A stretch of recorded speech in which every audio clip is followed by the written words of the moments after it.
What's up, everybody? Before I get into what I got going on, I gotta say, Neil Peart, I'm gonna miss you, Professor. Unreal. All right, so these right here are all dollar books. Strange thing was, I knew I was missing one of these. Was it issue 39? Was it 38? Was it 37?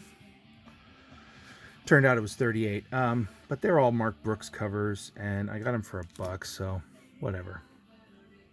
I finally got issue 2, 3, 4, and 5 of Bitch Planet. I think I have the rest and no issue 1, but I don't know, a lot closer than I was. Got issue 1 of Batgirl, the variant cover from Rebirth. And I found this thing. This is crazy. This is an old 50-cent DC, but it's in really nice shape. I couldn't believe it when I pulled it out and looked at it. Page color's not, the best, but whatever. I had to pull back some. This is the Tick. Oversized, number 2. I was really happy to find that for $1. Found this Frank Miller, number 1 of Moonshine. It's got his little FM down there in the corner. This is a local comic book shop day variant. I have better variant Moonshines, but it was there for $1. Spencer and Locke, number 4. This one's signed. I think I didn't have this cover, and I really like this cover, but I think I have that whole series signed. Spencer and Locke. Donny Cates, Reactor, number 2, I think. I don't know. I was pretty sure I didn't have that. This is crazy. Look at this. This is a huge, ginormous, thick annual called Rooter from '97. And it's even signed by Kelly Campbell. And it's just a self-contained story. That was $1. Speaking of Neil, I knew I had to get around to maybe collecting up his Clockwork Angels series. I got probably half of that already. 6 issue.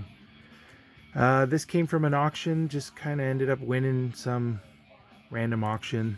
It was Guardians of the Galaxy. Some Doom Patrol issues thrown in there. And Teen Titans 37. That was the reason for the season. That's why I bought it. A few others that I bought recently.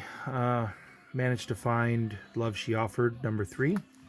Finally, after there was this scare or notion that was a really short printed book. Issue 4, I believe, of Goon, the A cover, or one of the covers. I don't know. I just missed it, and I really liked that cover. I was buying both covers of Goon. Psycho List, number 5. I'm just happy when I find this book. Luckily, I was able to find a single copy. Scratcher, number 2. Really happy to find that. That's black and white inside. All those I got online, and I got them for cover price, or maybe a little less.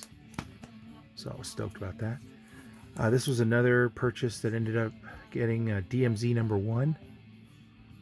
I'm not sure how many DMZ issues I'm missing, but it can't be many, but I now have 1 through probably 15 for sure. That win also came with this Raphael Albuquerque, which I really like. This Shredder in Hell number 1. And then this blew my mind. I was digging through those dollar bins, and I came across Monstress, first print, and it is spectacular. It's absolutely beautiful. So I was really stoked. I couldn't believe that. hopefully that series takes the hell off. Woo! All right, this is my regular haul for the week. Ahoy, spinning out of Wrong Earth from the same publisher, is Dragonfly and Dragonfly Man. Introducing Lady Dragonfly Man. Magicians, I was buying, I think, just primarily for the art and the presentation, man. I usually don't go for books after series, made after of series, but I don't know. I've been liking the art, so I stick with it. I just said today, I thought, did Black Mask just disappear? No, nobody's in control. Got it. Sounds like a business model. Strange Skies over East Berlin. Glad that series is wrapped up. I'm going to get down and read that now. And I was buying both covers of that series too. Went back and I got Butcher of Paris. Primarily, I mean, it's a true story. I looked again at the art. The art didn't look too bad. I feel just bad if I didn't pick it up. And at a later date, I had to go find them. So, whatever. Butcher of Paris. Vengeance of Vampirella. I mean, holy crap. That was a huge cover. When I saw it, I was like, I gotta get that. Even though I already knew that I was getting the Lucio Perillo, Vampirella variant. Whew. Ascender. Yeah, man. Really like Descender. And of course, I'm going to bookend it with a full run of Ascender. Gideon Falls. I'm pretty sure I have a full run of this. I have to definitely check back. Make sure a random issue didn't slip through the cracks. Love Gideon Falls. Moonshine, as I was saying earlier. I've been collecting that all along. That Lee Bermejo cover is amazing in that run. Angela della Morte. Oh man, I was so happy I found this. Holy crap. Oh man, A Girl and Her Monkey. I can't wait to read that issue too. Dark Age. Not sure if this is the end, but I was buying it all along. Those Red 5 books. The Plot. Heck yeah. Love that cover. Dark black. Relics of Youth number 4. I've been staying up on Relics of Youth. My one DC book. Well, that's not true. DC Batman 86. I am a sucker for Batman, but I like that cover. Speaking of liking the cover, I really like this cover. Holy crap. I probably want to get the other cover too, but I just think that was wicked.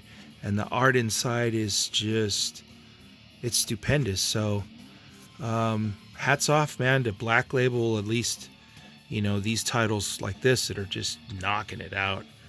Unbelievable. And that brings me to, a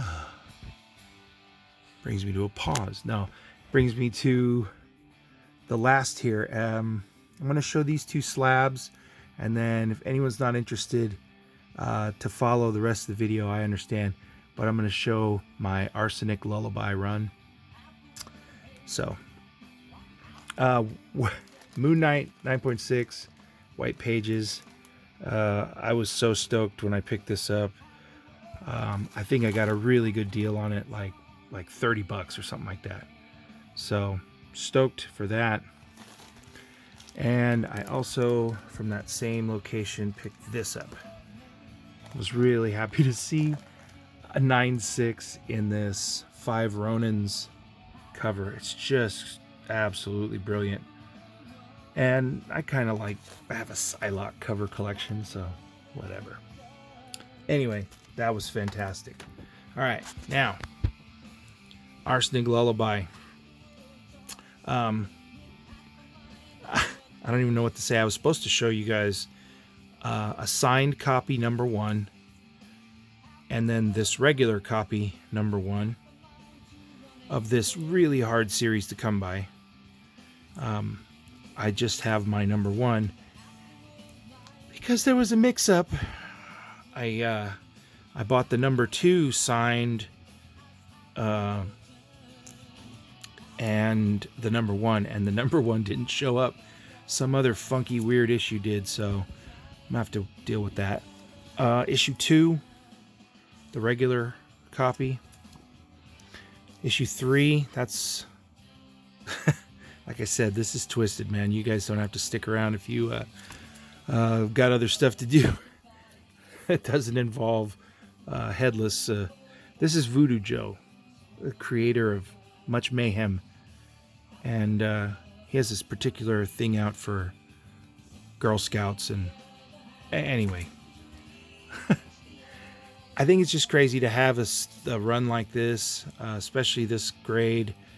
These books are kind of hard to find sometimes, and I really loved putting this together. Arsenic Lullabies, I mean, it's just bizarre. I can't even, if I started to try to tell this on a live stream once, and everyone was like, okay, nice having you on.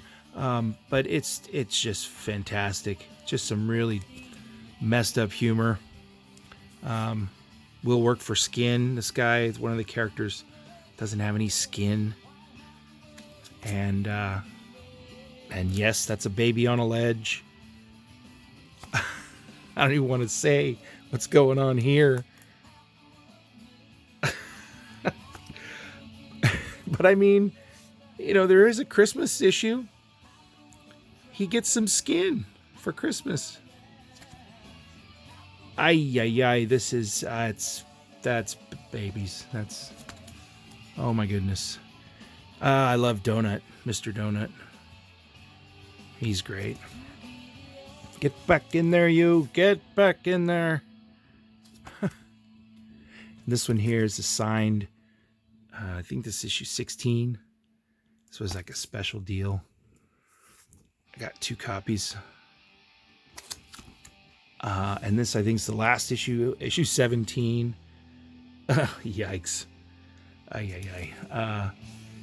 There was also a series, Arsenic Lullabies. Just more of the same. I think there's 2 copies of the issue 1 in there. And then an issue M of Arsenic Lullabies. I don't know. There was also a short-lived series, or at least I only managed to get issue 1 and 2 of Laughter of the Damned. Issue 1. Beautiful copy there. And then Laughter of the Damned number 2.